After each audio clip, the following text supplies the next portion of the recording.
গাছ এখানে ডিমের জন্য হয়ে গেছে, 7টা ডিম আছে। গাছ আপনারা এরকম বাড়িতে রান্না করে খাবেন।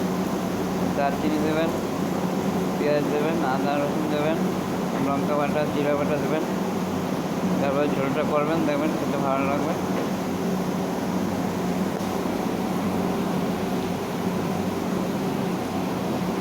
আপনি এরকম বাড়িতে রান্না করে খাবেন, দেখবেন ভালো লাগবে।